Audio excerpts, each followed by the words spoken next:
So I've always wanted to be a doctor from a very young age, from the age of 10, and that was because of my sister who unfortunately had a brain tumour. When I got into medical school, initially I wanted to go into neurology, then I wanted to go into orthopedics, but I used to play a lot of sport, and I actually did my own ACL injury, and so the care that I got was quite poor. So on the back of that, I started studying a little bit more in sports medicine, basically to try and help people like myself. And for the last 17 years, I've been working exclusively in sports medicine.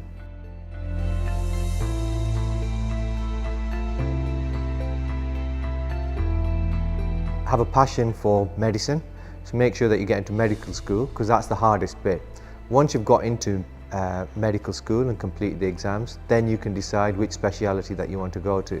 And so once you've completed your medical degree, you can start doing further studying, so you can do a master's or a BSc in sports medicine, and that will give you a taste of what sports medicine is about.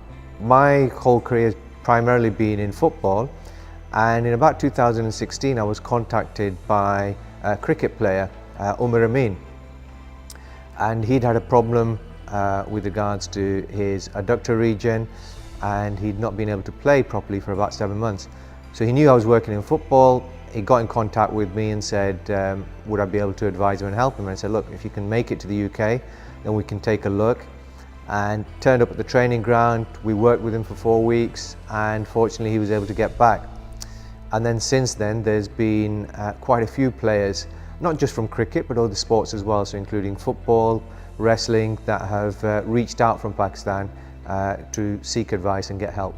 We're very fortunate in football where resources aren't an issue, and we can go anywhere in the world to try and find a solution for a problem. One of the trickiest ones that I remember was a player who had a motorbike accident and unfortunately had quite a nasty pelvis injury, and I'd not come across this, certainly in a sports person, and a lot of the specialists that we seeked advice from around the world weren't too sure whether the player was going to be able to return. So we were going into rehabilitation without the knowledge as to whether this player was going to be able to return. But thankfully he did. After 9 months he managed to make a return to playing football, but that was quite difficult because we didn't know if he was going to be able to play football again. So we were trying to reassure him, give him confidence, but at the back of our minds, and also the player's mind, we knew that this was something that we'd never experienced before. So in football, a lot of the players usually knee injuries, ankle injuries, hamstring injuries, so a lot of lower limb injuries. So we do a lot of work to try and prevent that.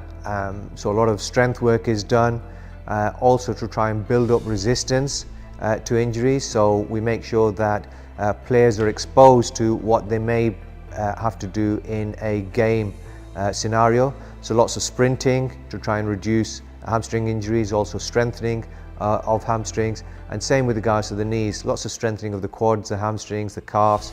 A lot of work done in the gym to try and help strengthen those areas. You need to make sure that you get the right kind of fuel on board to make sure that you can perform.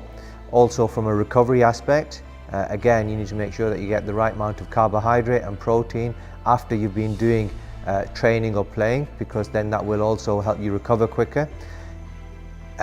Making sure that you get the right nutrients on board are very important, because otherwise, if you're tired or you're not able to perform, then that's going to put you at increased risk of injuries.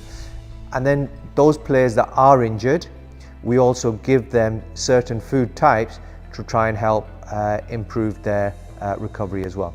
I think the first thing is you've got to be passionate about both medicine and also sports as well. So I feel very fortunate. I don't even see it as a job. I really enjoy it every time I go into work, because I'm able to combine both my passions of sport and medicine. Don't think about the end goal in terms of where you're going to reach, just enjoy every single day. Try and get as much experience as you can. I've done, when I first started out, 2 to 3 years of voluntary work. And whenever I tell somebody, you know, I get lots of questions, how can I go and sit on a Premier League bench? And I said, well, that's not where the journey starts. You know, I started off by working at lower league clubs by volunteering, and you know, they'll fire back, well, how much are they going to pay me? And I'm like, well, no, that's the whole point. You've got to do volunteer work to actually show that you've got the experience, to build up the experience, so that you can show what value you can add to the team. Even now, I will do a huge amount of voluntary work for two reasons. One, basically because the people that come to me may not be able to afford it, but more importantly, it also allows me to gain further experience in injuries which I may not experience in football.